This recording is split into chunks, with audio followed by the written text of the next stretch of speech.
Go Who's and welcome to the 4-3-4 defense. My name is Deuce Prince. I'm a Charlottesville, Virginia native, lifelong UVA football fan, and former college offensive lineman. And tonight I've got an absolute treat for you as we kick off the college football season. Two close friends of mine who I have grown to know as my resource for all things sports. First off, Jay Holloway, a man of just many, many talents, has really the best WNBA coverage in the game and is an elite follow for Northwestern/Memphis college football dynasty updates in the wildest alternate universe I've ever seen. Yo, okay, I'm sorry. I'm at Notre Dame now. I'm at Notre Dame. I was just about to say his teams he picks for his video game choices baffles me. You know what's crazy? You gotta make it fun. You gotta make it challenging, man. It's almost a little Chip Kelly, which is wild considering that your dynasty started at Northwestern and Chip's now there. Yes. Yeah. No, yes, he is there. I keep forgetting he the OC at Northwestern, but yeah. If you like that, I like it be challenging. I like to have fun with it, man. Like you pick, especially for college football, you pick certain teams. Like I know Northwestern's the Big Ten, but you don't think about Northwestern football when you think about Northwestern. Right. And then we also have returning to the 4-3-4 defense. Finally, again, my main man, Tony, talking game. Tony, the guy, he was one of the first guys I met when I first started doing creative stuff on social media, and we have grown together over the past couple of, it's almost a year and a half now, Tony? That's dope. Yeah, we're over a year now, yeah. Yeah, so, guys, how are we doing tonight? College football is on the precipice of starting. Some FCS games have already started now. And I'm doing one thing I want to say real quick though. It's some weirdos on the internet, but you can meet some real dope people on the internet. So Yes. I wanted to point it out. But I'm excited that college football is back. I'm excited. Never have too much football. I don't know about that part. Well, yeah, no, actually you can, because I do be talking crazy about the NFL and how they do their schedule. No, but Can't have too much. I am super excited. Look, man, I'm a Hurricanes fan. I've never been this I'm not gonna say never. I haven't been this excited since I first became a Hurricane fan. I'll put it like that. I think this is easily one of the strongest Miami teams. Obviously, we have to kind of segment out the I don't know. Do we want to call it the pre-Nevin Shapiro collapse? Yeah, pretty much. Pretty much, yeah. Those teams before, they were a force of nature, and when you couldn't look up huddle highlights on YouTube, and you actually had to go to Miami Northwestern, you had to actually go down to Miami and find guys. Like Miami had a true advantage there, but Miami's now figured out where its place is in this new college football space. And then Jay, I know as a Chicagoan, your excitement for the football season is a lot more related to Sunday with light-skinned Jesus back there at quarterback, with Caleb Williams leading the pack. But with Northwestern in a new football stadium and got some rebuilding energy going, Illinois is always competitive with Brett Bielema, and then Marcus Freeman has Notre Dame humming, and they've kind of also figured out, like Miami, their place in modern college football. So this is one of the more exciting seasons going into it, because I don't think there is a clear number one that is just going to roll the whole thing. There are at least 6 or 7 teams you could make an argument for. No, I agree with that. I definitely agree with that. And what's putting me like Notre Dame pisses me off every year. Now seeing like people posting like their playoffs and their champion, I'm seeing a lot of Notre Dame. I'm like, oh God, here we go. I already know how this go in. Notre Dame is not gonna win no championship. I know how this is, but it is what it is, man. It is what it is. As a Hurricane fan, I hope Notre Dame doesn't win a championship, but I do see a lot of it. It is exciting though. Like it was a time where you just knew like Alabama was going to win, right? Yeah. Before that, USC was going to win, or like whatever the powerhouse was.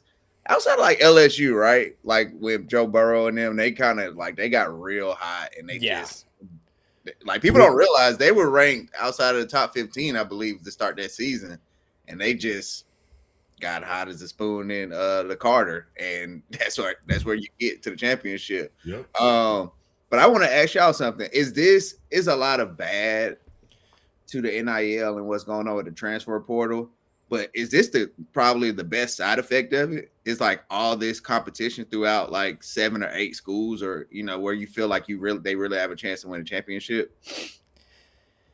Jay, I'm gonna let you go first because I have a soapbox about this. I think this is the best part about it, because I still have how I feel about like transfers. Just real quick on the transfers, like I don't mind kids transferring, but when it's like every single year, like that's when it's like it ain't the coaches no more. No, like you know what I'm saying? Like it got to be you at this point. So that's annoying because it's hard to get attached to guys because they're like on this year. Like, what's the quarterback? Yeah, UCLA. I can't even pronounce his name. Every year he had a different school. Yep. Yeah. Nico Imalialava. Yeah, like every year, but that's the bad side. But the good side is you got more talent spread it around, and now you got the 12 teams in the playoffs, so that helps. But this is how you get it, because it's not like you said the SEC was dominating. Like every year, you knew Alabama was going to win. Yeah. Or you might see Ohio State in there. Like, but you knew Alabama was going to be in the national championship one way or another. Like every other year, it seemed like, or every year. So this is cool. The playoff is cool because the BCS, you're just a computer. It wasn't just like teams playing. So it's like it has its pros and cons like anything else. I think we're going to look back on this 12-team era, however long it lasts before we expand to 2024, as a true golden age of college football. Like, when people are harking back, they're like, oh, man, back in the 80s when, everything made sense, or back in the 40s when Army and Navy were dominating college football. I think we're going to look back on this era in a similar way because, we have new characters entering the scene, whether it's a Curt Cignetti at Indiana or a resurgent Miami and Notre Dame, and I think also right now your level of care and commitment to winning, I think, is reflecting a little bit more in the actual results. Mm-hmm. And, we're finding out now that, it's not just the Sun Belt that cares about college football. It's not just the stretch of the United States from Columbia, South Carolina to College Station, Texas. It's in Bloomington, Indiana. It's in Seattle, Washington, where Washington always has a very competitive football team. It's in Charlottesville, Virginia, where I have now terrorized the two of you as well as the rest of the group chat with a Virginia program that has never really been in this rarefied air before. And so, I think that everyone has kind of a better shot at it, and you're seeing the SEC kind of realize, oh, crap, a lot of these Big Ten alumni bases are on the Forbes list. We need to figure out what we need to do to try and combat this. And so, inevitably things will change. So I think it's going to be best to just soak it up for right now and enjoy it. I think 12 teams is perfect. Me and Tony, Tony, you and me have gone back and forth about this. I wouldn't hate 16. I'm not a fan of 24. I hated 4 more than all of those numbers. I thought 4 was just enabling for all of the worst biases in the sport. But, right now I think just kind of strap in, enjoy the ride, and hope that not too many practice squad players end up playing in the SEC and Big Ten this year. Wait a minute, Tony, you don't like you want more than 12 teams? No, I want less. Oh, okay. I'm about to say I think 12. I think 12 is just like the perfect, like you could go less than 12, but more than 12 is just too much. I don't think teams 15 and above is winning a national championship. No. I think and then once you go to 24, you just looking for more football, because now we're going to because me and Deuce talked about it on my show. Like now you're going to like the 7-5, 8-4 teams. It's like, come on, man. These guys don't have a chance to win a national championship. No chance in hell to win. Especially with the gauntlet of games they have to play on top of it, right? Like, but it's not basketball. You can't get hot for 5 games in football. It's not going to happen. Tony, my perfect number was 6. Tony, as your Hurricanes know, a 12-team playoff is a long enough schedule with the weeks we have built in. The period of time from Miami's last regular season game to the A&M first-round playoff game, it was an absurdly long period of time. Oh, yeah, for sure. For sure. So, I think they should do that. I think they should move it too. I think they should move it to like coach from Oregon said, move it to right after, like do like the NFL. The next week is the playoffs. Yeah, or at least, or if you want to give a break, give a 1 week break, and then you start that shit. You don't need to be, you don't need to be a month or almost feel like a month later to do that. So yeah, but it's crazy how like with the playoffs, not necessarily the national championship game, but you get to see them play a little earlier. Remember, like you seen like the national championship game felt like 3 months. It did. No, it did. It was you didn't see the national champion for a while, man. Oh, it did, and they, you know what? It would give coaches like Saban all that time to game. Too much. Oh my god. To game plan for you. Like by the time he see y'all that game, he know y'all they won. Yeah, know man. it's over for them. He met with Bill Belichick by then. Yeah, it's like this is over. No, yeah, but six teams, man. I mean, I always thought 6 because at the time they had the Power 5, so that makes sure you don't have the Florida State situation, and then you can have that highest of the what they used to call that the group of 5 teams, right? Yeah, you have that highest person, so you still can have your Cinderella story. The top 2 get a bye, and you have the 4 teams play the the top 2 seeds. Yeah, I think right now we've got the tolerance, like at most you can lose 2 games.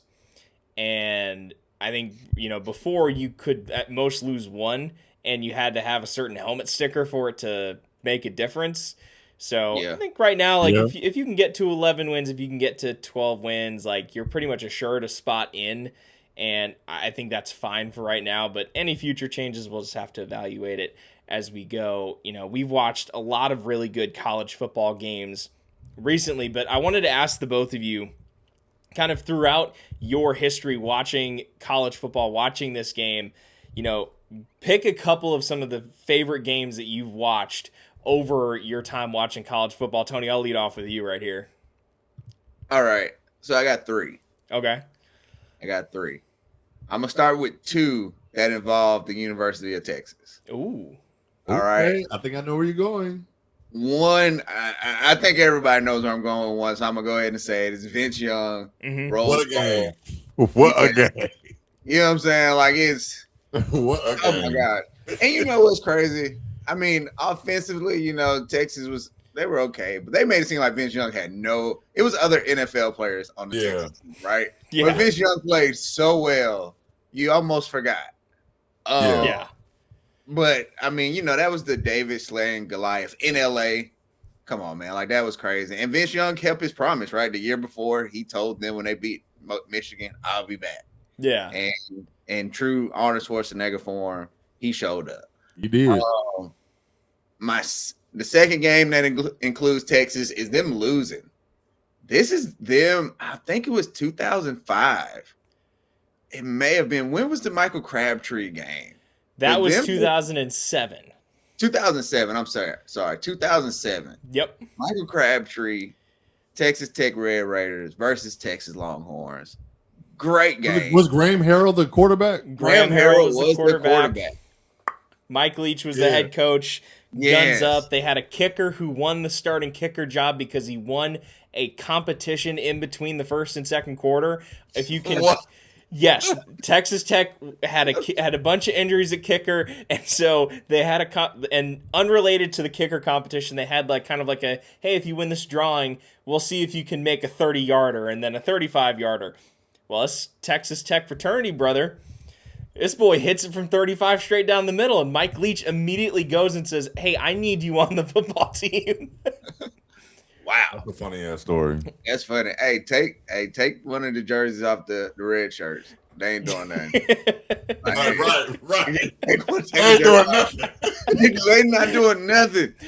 They ain't doing nothing, chilling. Ironically, you could have stolen it from Cliff Kingsbury, future Texas Tech quarterback and head coach. This is true. But yeah, that's one. And then to me, probably the most impactful college football game I ever watched was the Sugar Bowl of the Hurricanes versus Florida. Ooh, that's a good one. The year before they won the national championship, because ultimately that's what made me a Hurricane fan. that year, I feel like they should have been in the national championship game, and they weren't. Yep. And they didn't mope about it. They went into quote Shannon Sharp, put foots on both of them in Florida. You know what I'm saying? So like, and at that moment, I was like, that's the kind of team I can get with. You know what I'm saying? Like that is, and seeing that they fought. I was gonna say not just the game, but they won the game before the game. And the game. Sign me up for that life, baby. And I've been a Hurricane ever since. I've never told anybody that story, Deuce. You're welcome. Man, there you go. Exclusive. We're bringing out the deep cuts. Stuff you only get about a Miami fan on a University of Virginia podcast. I love it. Right. Funny. That's hilarious. That's hilarious. Too funny. Jay, what about you? I'm gonna start with Miami versus Ohio State. Ooh.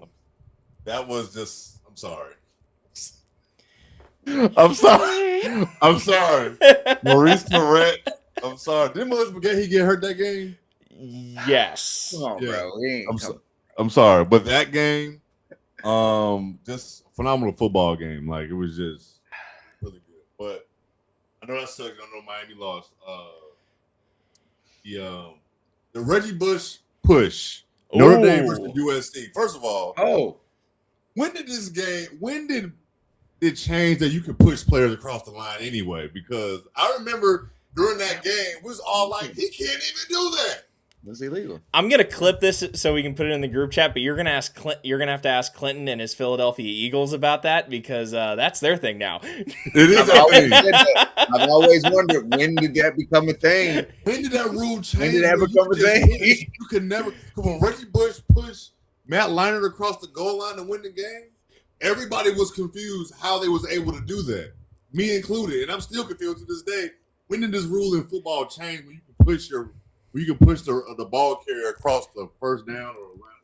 But that was a great game. If you want a really deep cut, that's actually how the Ice Bowl ended. The famous super cold game in Green Bay. Bart Starr sneaks the ball in, and the fullback behind him does kind of like the touchdown sign, but while doing so is also running into Bart Starr and pushes him in to win the Ice Bowl. So this is way deeper than you think. Deuce, can I curse? Yeah, sure, that's fine. What the fuck don't you know? Yeah, that's random as hell. That's so random. What? Pull out the filing cabinet and pull out the file. Yeah, that's random as shit. That's definitely oh my god, bro! Like, what the fuck don't you know, man? That's random as hell. And it's so many games. I was thinking about this, and you know what? Another one was when Johnny Football went to Alabama. Oh, you stole it off my list. All over the damn place. Boy, I was like, I ain't never seen nobody do a Nick Saban defense like this at home. He was tearing their ass up. So I figured I'd put that on there because I'll never forget that. Like, we know how his, NFL career was, but Johnny Football he had a nut season. Him and Mike Evans were hooping. Hooping. They were playing crazy. He had Nick Saban and them boys frustrated. They didn't know what to do. They didn't know how to get him down. They didn't know how to stop him whatsoever. They had that whole team in a blender, and you stole that game right off my list. That was going to be one of them. But I've got another game where thankfully the Texas A&M Aggies lose. Because Tony, Jay, you went Miami, OU, Money Manziel, and then Bush. Yep. All right, so I'm going to go the game that led me to the worst draft evaluation of my entire football watching career when Josh Rosen led the UCLA Bruins from down 35 against Texas A&M. One of the best college football games I have ever watched in my life. I would have been fired as a GM. I would have watching that. I would have been like, that's him. I know. Me too. I blamed his regression in college on him being bored. I would have been fired too. I would have been fired as a GM. Oh my God, I whiffed on that one. I thought Rosen, like I was praying he was going to end up as Eli's successor in New York. I was ready for it. I was like, he's in LA. He already knows a big media market. He's kind of got Eli's dopey face a little bit. Like, man, I'm with perfect. I'm with you. He's funny about a dopey face, but I'm with you on Josh. I remember that game. I said, this dude is throwing the rock all over the place, and his accuracy was insane. Everything. It was just like nothing. I would have got fired. And then since you took the Money Manziel game against Bama, I'm gonna go with the Cam back. When Cam Newton took Auburn into Bryant Denny like Johnny Manziel did and took them from down at halftime and brought them back into that game. I mean, Cam I think is going to show up on another one of my lists, but one of the craziest football games I think I have ever seen. That was unfreaking believable. And then my last pick, I was really torn about this one. And I'm going to go for one that I went to. 2006, Manhattan, Kansas. The Kansas State Wildcats host number 2, I believe, ranked Texas with Colt McCoy the year after Vince Young left. And first year at Kansas State living there, night game, Josh Freeman and Jordy Nelson take down Texas at home. First field storming I ever watched in my life. Like, that was one of the craziest football games I've ever watched. Oh, wow. That was a good game. Yeah, it was. The 07 version in Texas at Austin, Kansas State won that game again. That actually has one of the craziest performances, which I'll probably talk about later on another one of our lists. And I think we might as well just go into that, guys. You know, every now and again you watch a player, whether it's Johnny Manziel or whether it's Reggie Bush, where you're just like, this dude is just off the rails. Like, what would be, like, your top 3 players, or, like, if you could just have another Saturday where you could queue up a game with them? Jay, I'll lead off with you. Man, as a kid, when I saw Peter Ward. Ooh. That's an elite pull.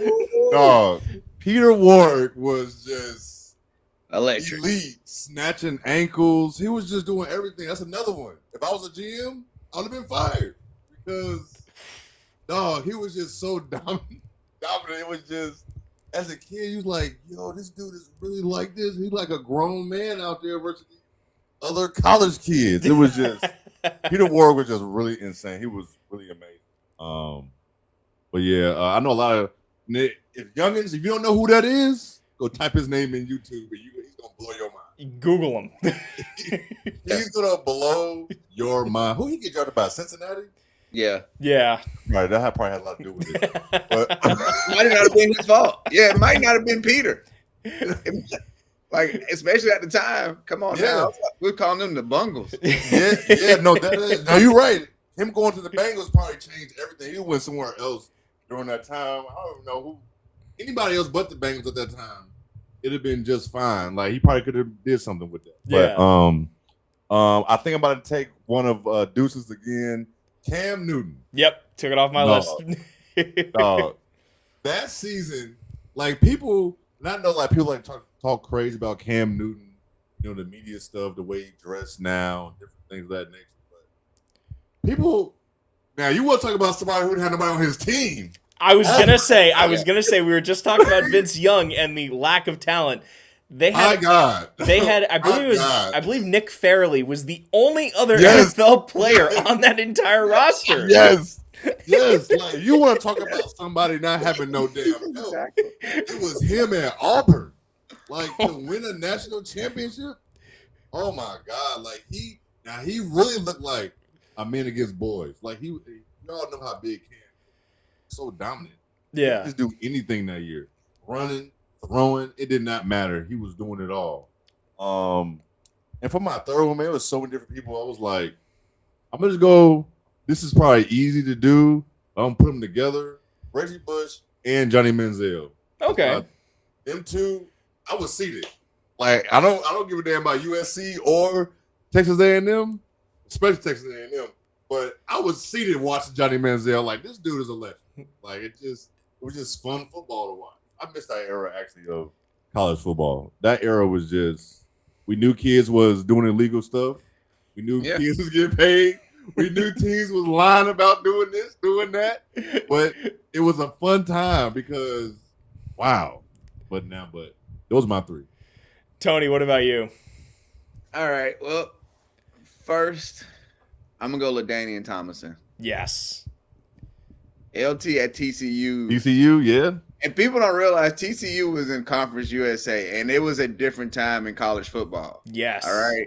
You ain't watching Conference USA. You're not watching Conference USA. They're not getting national televised games. You know what I'm saying? And I always remember, like, they'll get a Thursday night game on ESPN because of LaDainian Tomlinson. Yes. You know, that was a big deal.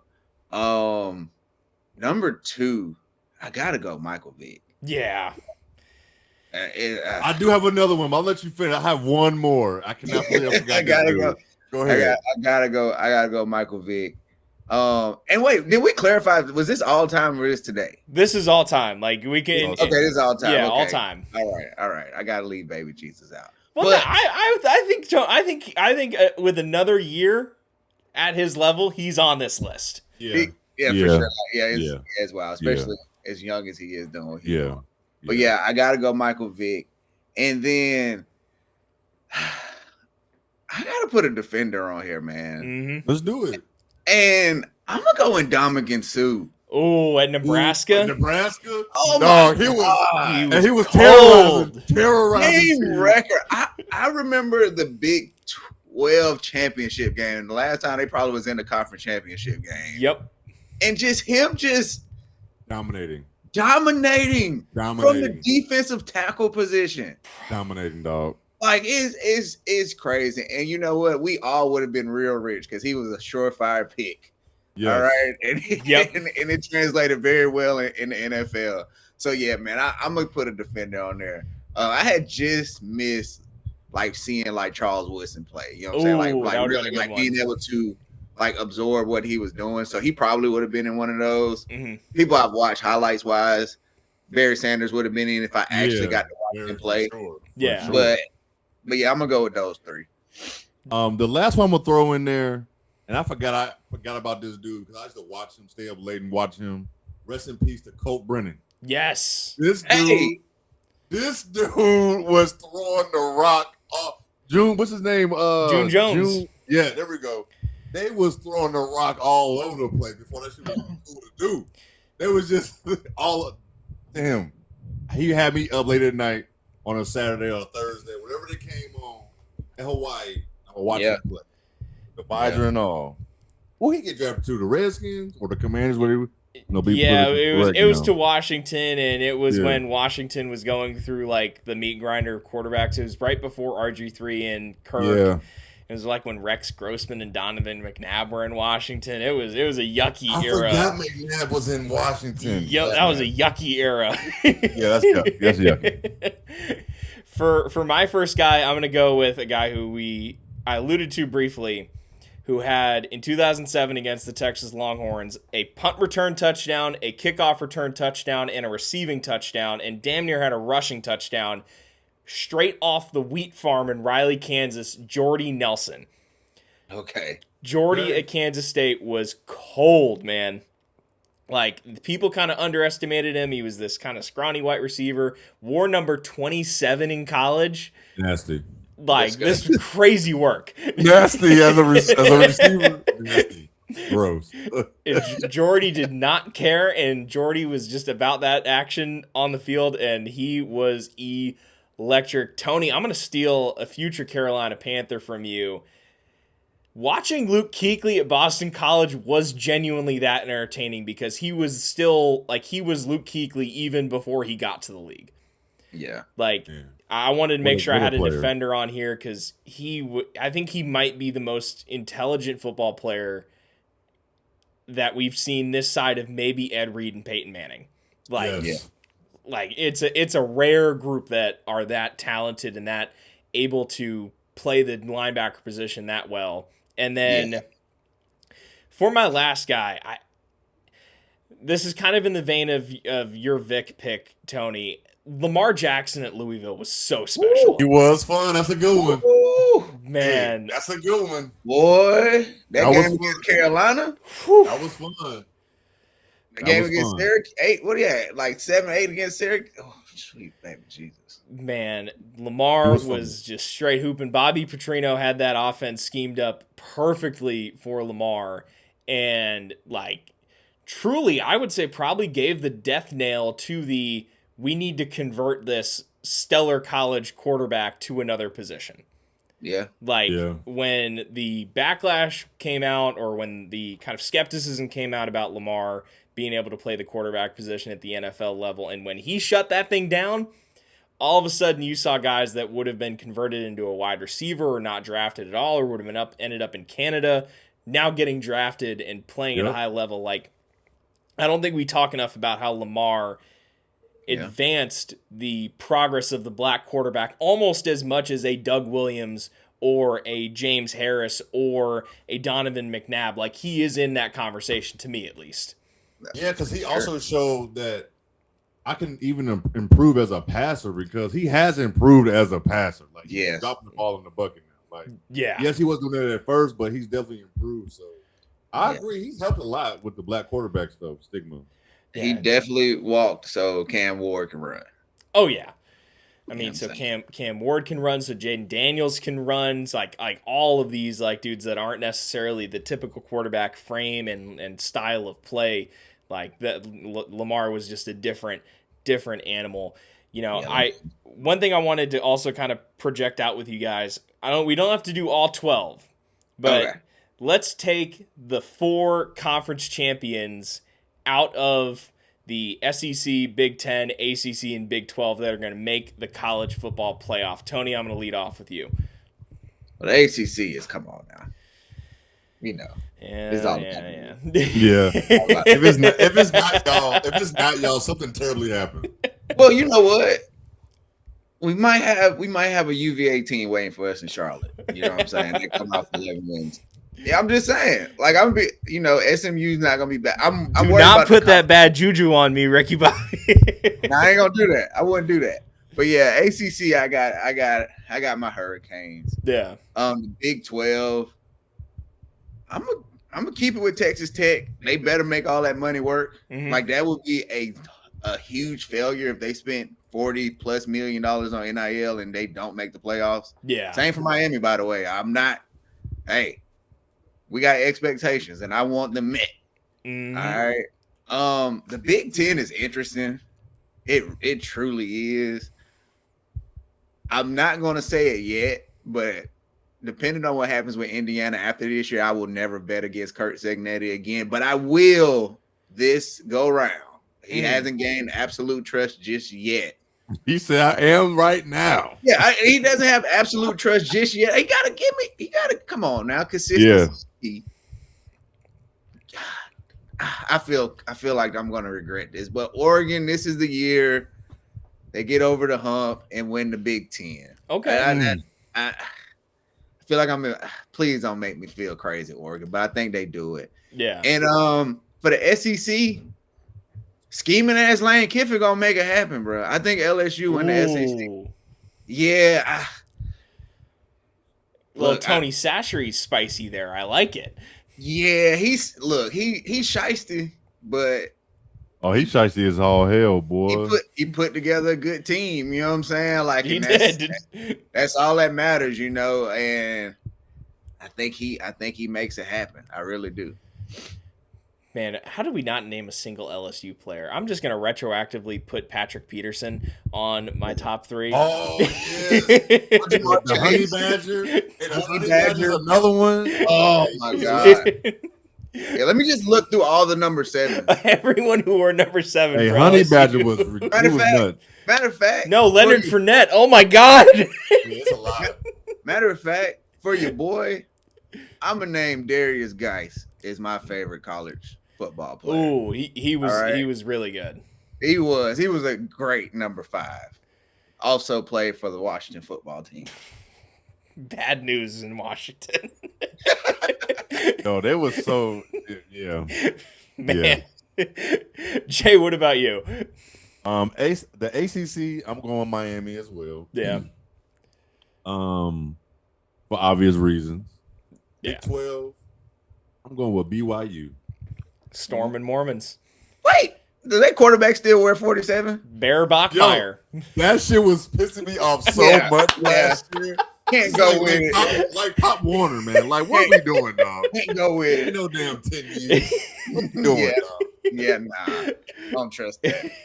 No, I feel you on that, but I think the Big 12 is just so wide open, man.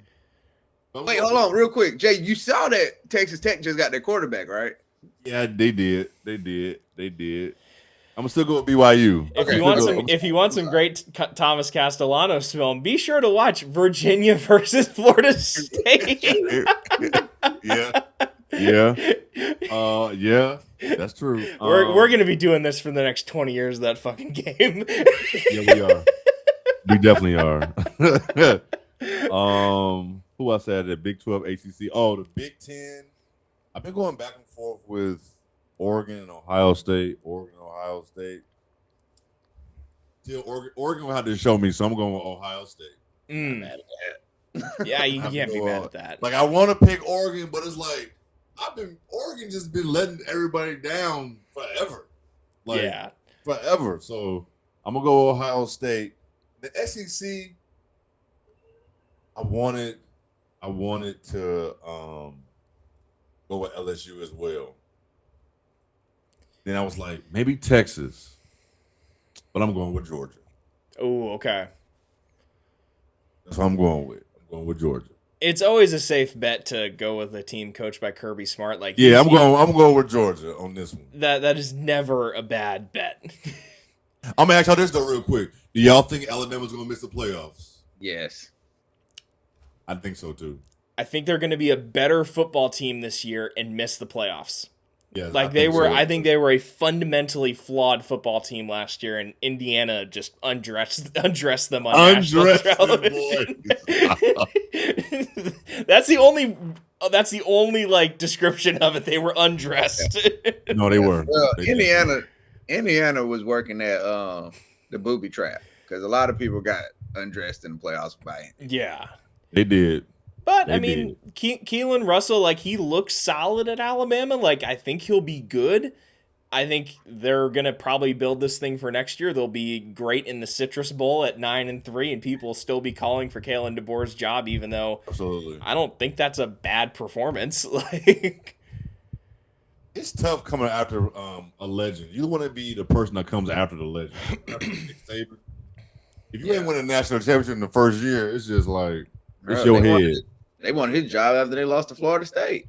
Yeah. Oh yeah. Yeah, for sure. So that's just a tough situation to be in at Alabama.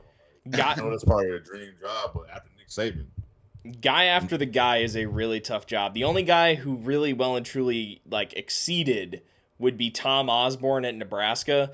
Their head coach before Bob Devaney won a ton in the 50s and 60s. They were good, and then Tom Osborne was like, well, what if we take these kids who have been drinking gallons of milk a day and put them in the weight room and give them some of Mike's special stuff in a needle? And Nebraska all of a sudden became really, really good. And so Nebraska, like, Tom Osborne is probably the best guy after the guy. But to your point, it is a tough, tough position to be in. I got a ton of respect for Kalen for taking the job. Yeah, absolutely. I definitely do. Because he could have stayed up at UW and things would have been straight. Yeah, he would have been just fine, living nice. He would have been living off the Penix year, like, and Roman Dunze, like, it would have been all good. He can go 8-4 up there, and they'd be like, all right. Absolutely. Yeah. There's a something couple playoffs every few years, you know. Gotta make it every year. I love how people are like, "Oh my God, how is Alabama so gone?" And meanwhile, I'm like, I'd love 8-4 and make the playoff every couple of years as a Virginia fan. Yeah. For the ACC, I'm still sticking to my guns that Miami is going to really do a great job. I think that it's a competition of who's going to face them in the ACC championship game, and it's always hard to beat a team twice, as Virginia found out in the ACC championship game when we lost to Duke. So maybe a team that plays Miami early on in the year gets some film or something like that, but I still think it's going to be so tough just because they're so talented. Darian Mensah's a great quarterback. Cooper Barkate, Malachi Toney, like the whole list is incredible. Jay, I'm going to roll with your Big 12 pick. I do genuinely believe in what BYU is building as a football team. Super well coached with Kalani Sitake, Bear Bachmeier, number 47, like so disgusting. his style of play is very well described by the fact that he wears number 47 because he plays the position like Dallas Clark. Yes. Yo, I remember when I first saw that shit, I said, "Is that say 47?" Like, I couldn't believe it. It's like when, this happens less in the modern college football games, but back in like NCAA 14 where there were still some bugs and the depth chart would glitch and they'd put like a cornerback at left guard for some reason. Like, that's what it looks like at first. Like, 47, who's this reserve safety at quarterback playing all of a sudden? That's exactly what it looked like. Look like they running the Wildcat. But man, it does. they got some hog mollies up front, and with the way that school is structured, with the fact that the kids can go on the Mormon missions before they get their NCAA eligibility running out, so they automatically are going to always have the 5th year and 6th years that are kind of getting phased out right now in college football. For the Big Ten, I want to say Oregon so bad. Yeah, man. I believe in Dan Lanning. I believe in Dante Moore. They've got the right pieces in place. I can't, out of just pure opposition off of 1 year of my dad working at Michigan, I can't say Ohio State. I think That's Indiana runs it back. I think Indiana is going to be really good with Josh Hoover at quarterback. And, I think that they've now kind of proven that they have a model here now. Like you said, Tony, the JMU transfers are now phasing out. His guys are now either, playing at the next level or selling insurance. So who really knows what Indiana is going to look like if it's going to be the same style of football. But, for my money, if I'm going into a game, it's going to be down to Kurt Cignetti and then the coach that I have for the SEC. And that is going to be the Texas Longhorns. I think they actually do it this year. I wanted to lean that way, and I'm like, I'm just gonna go with Kirby. But I'm with you on that. I'm not mad at that one. I think that this is a Sark play in the fact that he's a very good football coach. I think Arch Manning, having kind of stumbled out of the first couple weeks of his college career, I think has actually kind of helped him a little bit because expectations are now a little bit more manageable. Yeah. They were so crazy. They were so crazy before the season started. Unreachable. Like it was against Ohio State, guys. Like it's not a cakewalk. If their offensive line, because last year I thought their offensive line was a glaring weakness. If they can get that offensive line right and they give Arch Manning some time, and then a transfer running back from NC State, who I did a lot of film review on over the course of this week, a guy named Hollywood Smothers. He transferred from NC State to Texas. Keep an eye on Hollywood Smothers. This dude is legitimately the truth.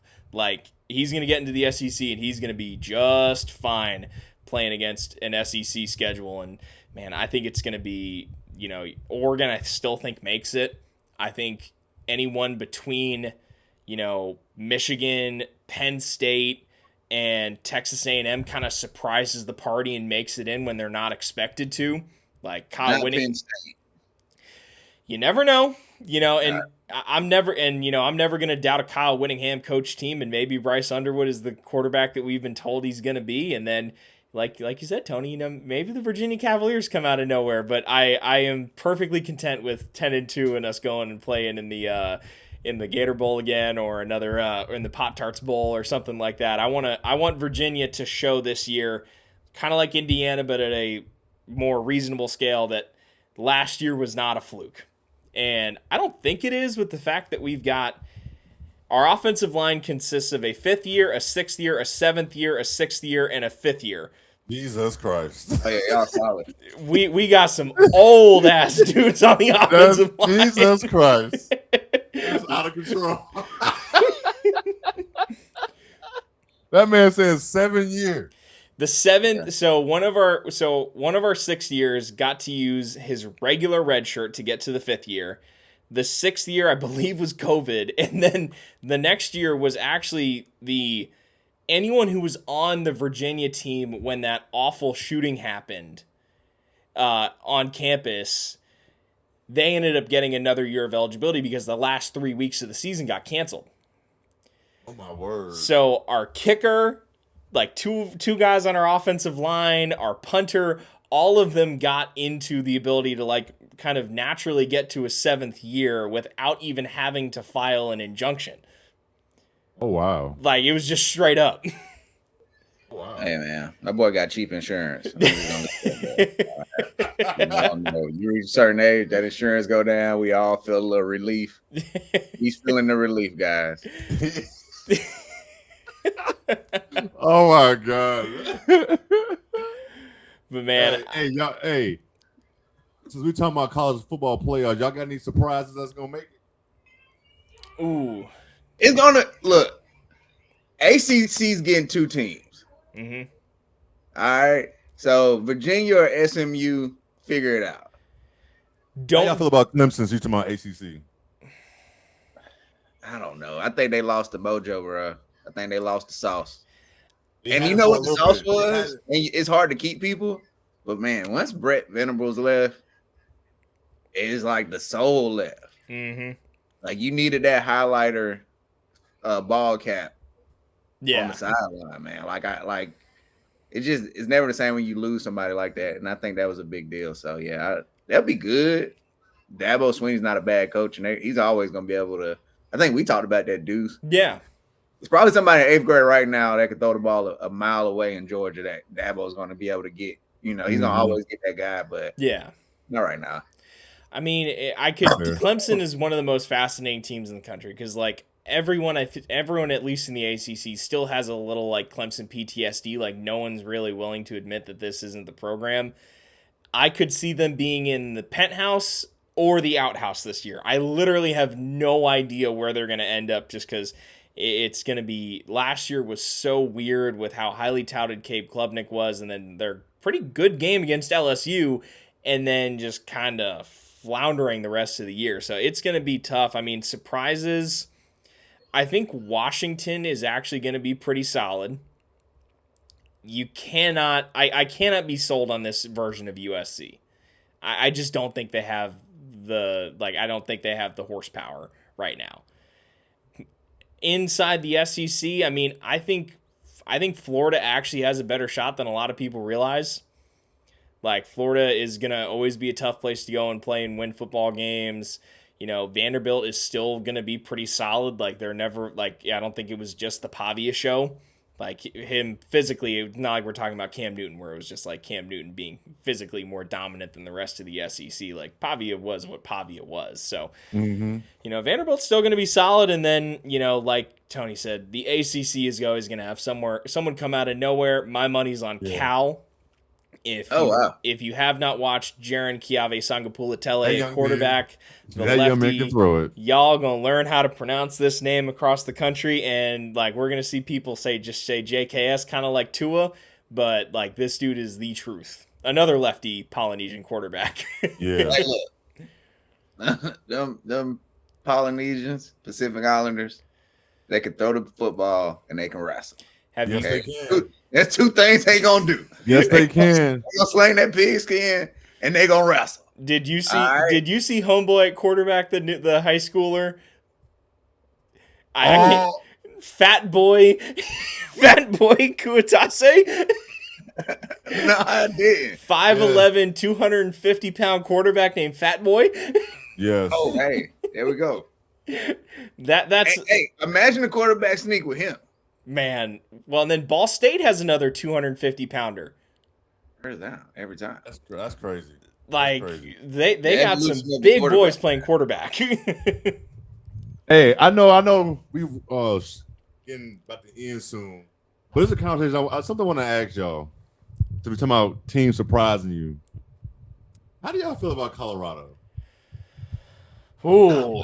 I don't like talking about Colorado. Like, I think the conversation is getting to be just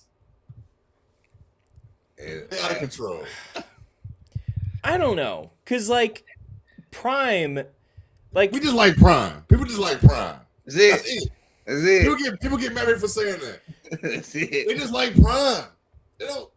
That team is not good. Dog. Last season, that was one of the hardest watches in college football. I'm torn because like Prime doesn't have to do this. Like, like no one. He's doing the Lord's work right now. Like there are a lot of coaches that were just born to wear a whistle around their neck, and like they would not be able to do anything. Prime has done everything under the sun, so like he is, I think, genuinely doing this because he loves it. I think they're going to be better this year. I don't think they're making the college football playoff. No, they was so bad last year. I think they won one conference game last year. So yeah, one. It was a tough year. Kansas State, right? Yeah. Might have been. Yeah, I think they were ranked at the time. Yeah. They come here. They play Northwestern here like week 2, week 3, or something like that, and they lose to Northwestern. It's done, Prime. Well, the Colorado conversation is a Prime conversation, right? Yep. And ultimately, they ain't no worse than they were before he got there, right? Like wrong. They have more brand recognition than before he got there. You know what I'm saying? So like, it's a side of the coin where you can look at this is like he's being successful. My only issue with like, and I'm an outsider, if I was a fan of Colorado or a donor, my only issue with Prime is he hasn't been able to nurture and grow his top talent. Mm-hmm. Like because if you pay attention, he gets a 5-star recruit every year. Every year. You know what I'm saying? Like he gets one, but you never see them blossom into what they're supposed to be. You know what I'm saying? Like, so like that would be my biggest issue with Colorado is like, because that's what keeps you from getting 2 or 3 or 4. You know what I'm saying? Like that's what stops because these players see that. Mm-hmm. Yeah.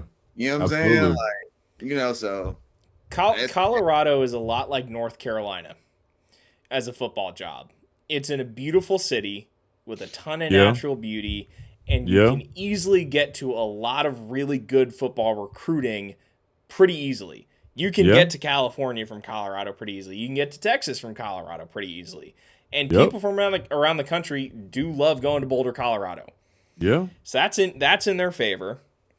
The high school recruiting in Colorado is not great. So that's kind of the one difference between UNC, where North Carolina will have a lot of guys. Yeah. You'll hear people kind of talk themselves into Colorado and Colorado State as like, man, these, like, if someone just gets the right person in there, and like, I don't think optically they're going to want to fire Prime, and the contract right now doesn't make sense too. No. And if you're a high school recruit, you got like, he did maximize Travis Hunter in college, and he got Shedeur Sanders as far as anyone else has. Like, so like there is a weird argument that he actually has been a decent like producer of top talent. That is true too. I think, they needed to kind of generate the hype to get people to buy in, when they had Lil Wayne and Cameron, and that first season Colorado was out of control. That was off the chain. The list of celebrities they had on the sideline. That 30 for 30 is going to be amazing. It is. But like, I don't know, and like Prime's a country guy at heart. So like maybe it might be a little bit better now that the hype has died down and they can actually work on some things. The one thing that always scares me is you never like to hear, man, this team looks really small in the footage that you are putting out. Like, everyone's going to try and make their team look big and athletic and strong, and like the propaganda that the university program puts out.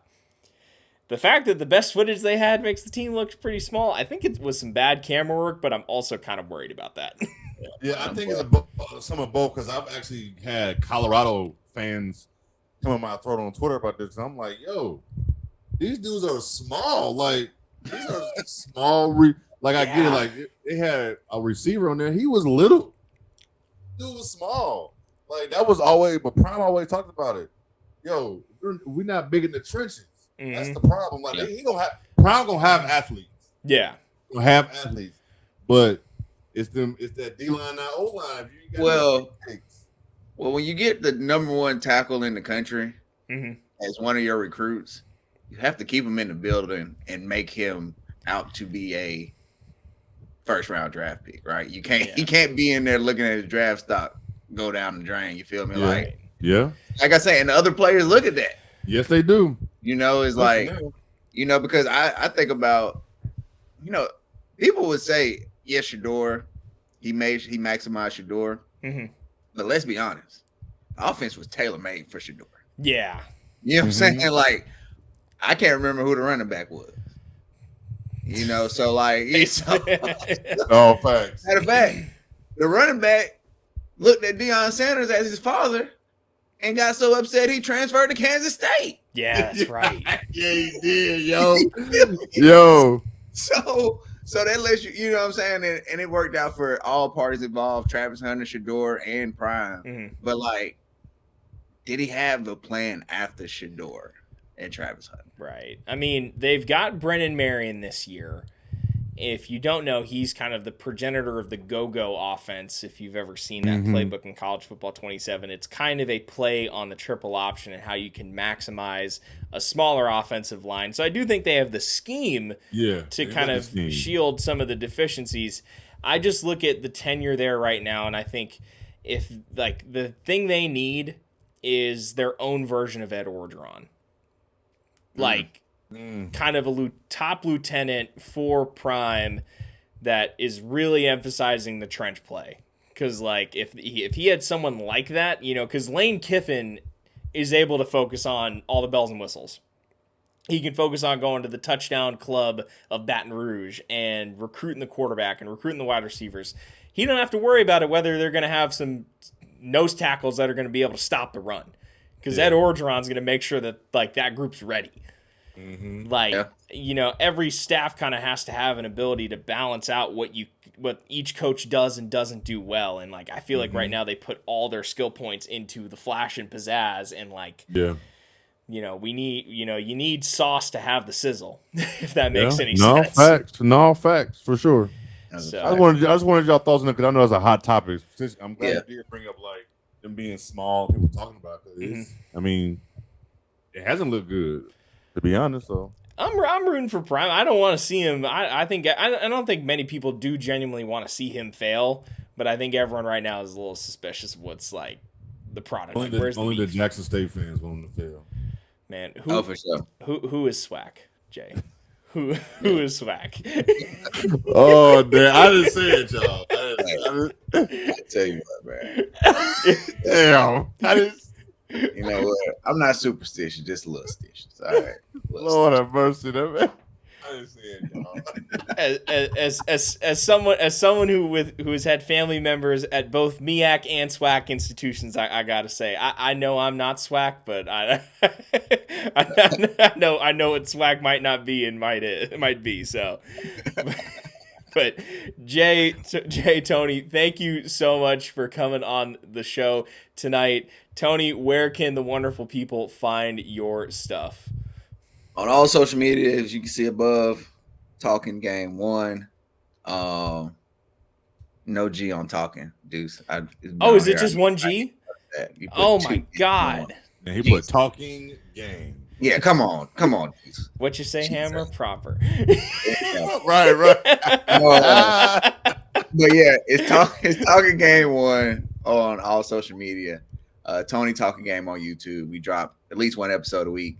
Sometimes we can do 4 or 5 episodes in a week. It gets a little hectic, but I'm always posting on social media, so make sure y'all check that out.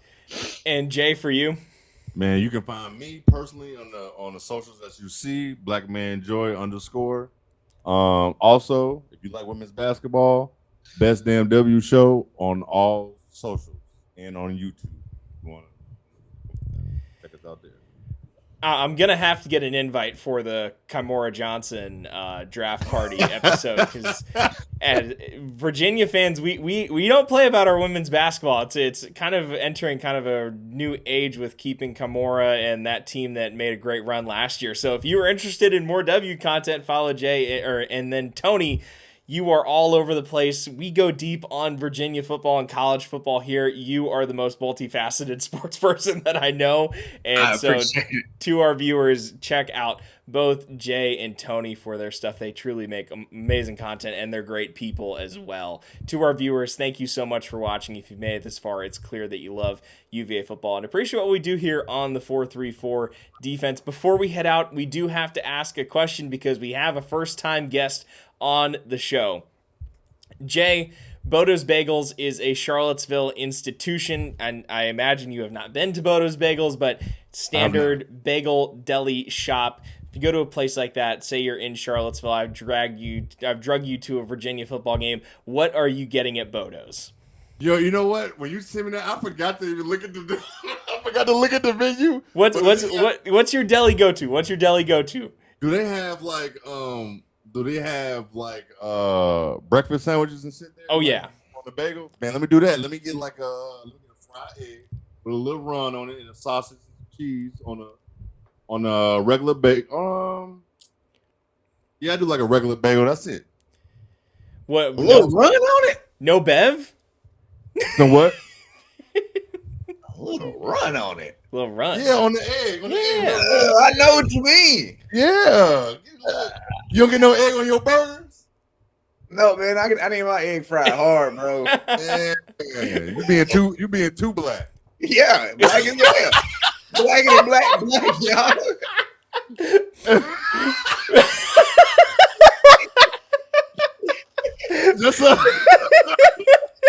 Just a little run, not a bunch. He says salami, eggs, and bacon. Yo, you so funny. He said yes. I need my shit fried hard. Nothing running. Also, we got to get a bev because you can't. I found out I like that on accident. My wife made me a breakfast sandwich one day. She was super hard, and I bit into it. I'm like, damn, this shit is kind of good. I've been like that ever since. Okay. I used to be like you, Tony, fried hard. Yeah. I want no run. That's so weird. What's the bev? Because we can't get caught with no bev. So what now? What's the bev? We can't get caught with no bev. Man, let's just give me a hot coffee black, man. Good man. Man after my own heart. I don't need nothing. Don't put no sugar, no cream in my coffee, man. I need it black. Man, the fullback dive of drinks. That's what I need right there. Let me get Lorenzo. Let me order 2 of them. God damn it. Lorenzo Neal straight up the A gap. We're getting black coffee, no frills. Cowboy collar, full vertical bar. Yes, I love coffee, man. I drink it black, man. I love coffee. Oh man, but guys, thank you so much for your time tonight. To our viewers, man, we are going to be live this Saturday when Virginia kicks off against NC State. If you are not in the sold-out Scott Stadium crowd, the first Scott Stadium sellout in Charlottesville, Virginia since 2008, if you were not able to snag a ticket, we are your place to watch Virginia versus NC State. Be there and watch the game with us. We can't wait to have you. So thank you so much for watching, everyone. Have a great night and go Hoos.